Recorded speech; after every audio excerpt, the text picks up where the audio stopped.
Time frame എന്നത് ശരിക്കും നമ്മൾ യൂസ് ചെയ്യുന്ന മെത്തേഡിനെ ഡിപ്പെൻഡ് ചെയ്ത് വരുന്നതും നിങ്ങളുടെ ലൈഫ് സ്റ്റൈലിനെ ഡിപ്പെൻഡ് ചെയ്ത് ലൈഫ് സ്റ്റൈൽ എന്ന് ഉദ്ദേശിക്കുന്നത് നിങ്ങൾക്ക് എത്ര ഫ്രീക്വന്റ് ആയിട്ട് ട്രേഡ്സ് എടുക്കണം, അല്ലെങ്കിൽ നിങ്ങൾക്ക് എത്ര ടൈം ട്രേഡ് ഹോൾഡ് ചെയ്യണം, ലൈക്ക് ഒരു സ്വിംഗ് ട്രേഡർ ആണോ, ഡേ ട്രേഡർ ആണോ, സ്കാൽപ്പർ ആണോ, ഇതെല്ലാം ഡിപ്പെൻഡ് ചെയ്തിരിക്കും ടൈം ഫ്രെയിം എത്ര വേണമെന്ന് ചൂസ് ചെയ്യുന്നത്.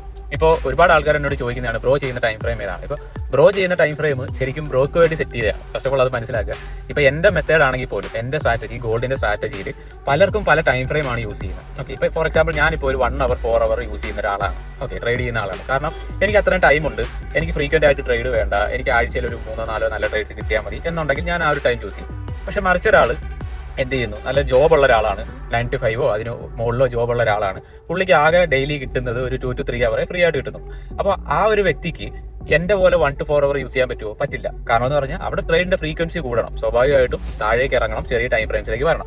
അപ്പോൾ ഇവിടെ വരുന്ന ഒരു പ്രശ്നം എന്ന് വെച്ച് കഴിഞ്ഞാൽ പലരും ചിന്തിക്കുന്നത് ഒരു മെത്തേഡിന് ഇന്ന ടൈം ഫ്രെയിം യൂസ് ചെയ്താലാണ് പ്രോഫിറ്റബിലിറ്റി കിട്ടുന്നത്, അല്ലെങ്കിൽ വിൻ റേറ്റ് കിട്ടുന്നതാണ്. ശരിക്കും അങ്ങനല്ല. നമ്മൾ ഫസ്റ്റ് നോക്കുക, അതായത് ആ ഒരു മെത്തേഡ് ഒന്ന് അഡാപ്റ്റ് ചെയ്തതിന് ശേഷം, അല്ലെങ്കിൽ അതൊന്ന് പ്രോപ്പറായിട്ട് മനസ്സിലാക്കിയതിന് ശേഷം നിങ്ങളുടെ കാര്യങ്ങളൂടെ നോക്കിയിട്ട് വേണം, അതായത് നിങ്ങളുടെ ടൈം അവൈലബിലിറ്റി കൂടെ നോക്കിയിട്ട് വേണം ഏത് ടൈം ഫ്രെയിം വേണം ചൂസ് ചെയ്യാനെന്ന് തീരുമാനിക്കാം.